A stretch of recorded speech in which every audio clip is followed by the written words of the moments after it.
જાગોમાં અધ્યાશક્તિ title પર ભવ્ય નૃત્ય નાટિકા અને આર્ટ રજૂ કરાઈ। શહેરના પંડિત દીનદયાળ ઓડિટોરિયમમાં રામકૃષ્ણ મઠ, લેખંબા અને સાઈ આર્ટ ફાઉન્ડેશનના સંયુક્ત ઉપક્રમે 1 માર્ચ 2026ના રોજ જાગોમાં અધ્યાશક્તિ ટાઇટલ પર ભવ્ય નૃત્ય નાટ્ય પ્રસ્તુતિનું આયોજન કરવામાં આવ્યું। તેની સંકલ્પના શ્રીમતી ચારુગીતા રવિન્દ્ર શુક્લાએ કરી હતી, જ્યારે નૃત્ય દિગ્દર્શન ચંદન અને નિરાલી ઠાકોર દ્વારા કરવામાં આવ્યું હતું। મુખ્ય મહેમાન તરીકે કેબિનેટ મંત્રી શ્રી ઋષિકેશ પટેલ અને સ્વામી વિદિતાત્માનંદ ઉપસ્થિત રહ્યા।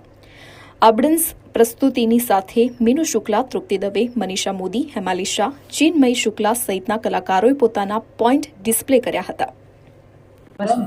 નમસ્તે, મારું નામ મીનુ શુક્લ છે। હું અમેરિકાથી આવી છું અહીંયા ખાસ આ પ્રોગ્રામ માટે।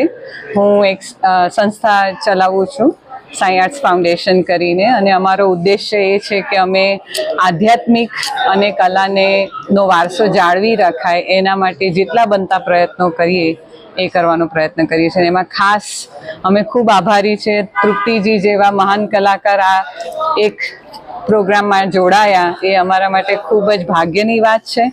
અને આ કાર્યક્રમની ખાસિયત એ છે કે પહેલીવાર અમેરિકાથી, સેન ફ્રાન્સિસ્કોથી અને મિશિગન ત્યાંથી દરેક કલાકારોએ એમના પેઇન્ટિંગ ત્યાંથી શિપ કર્યા છે, ખાસ કે લેખંભાના રામકૃષ્ણ મિશનમાં એ લોકોને ખૂબ ભાગ લેવો હતો, સંસ્થાને એમનો સપોર્ટ આપવો હતો। અને બસ આ એક પહેલીવાર એવો સુમેળ થયો છે કે ત્યાંના કલાકારો ભારતીય કલાકાર સાથે પોતાના પેઇન્ટિંગ શું કહેવાય એક્ઝિબિશન કરી અને પોતા એમનામાંથી ઇન્સ્પિરેશન લઈ શકે।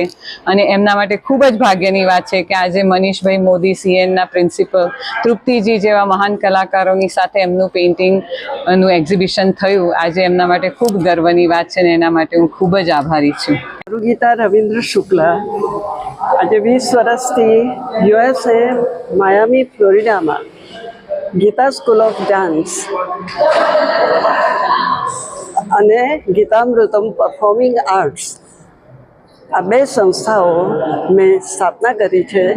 અને તે દ્વારા અમેરિકા અને ઇન્ડિયામાં અનેક રીતે આપણી ભારતીય સંસ્કૃતિના અધ્યાત્મ વારસાને કલા સાથે જીવંત રાખું છું। આજનો પ્રોગ્રામ એ તો મારી અનેક નૃત્ય નાટિકાઓનો એક ફરીવાર આ પ્રોગ્રામ થઈ રહ્યો છે। 2023માં આ અમદાવાદમાં પણ રજૂ થયો।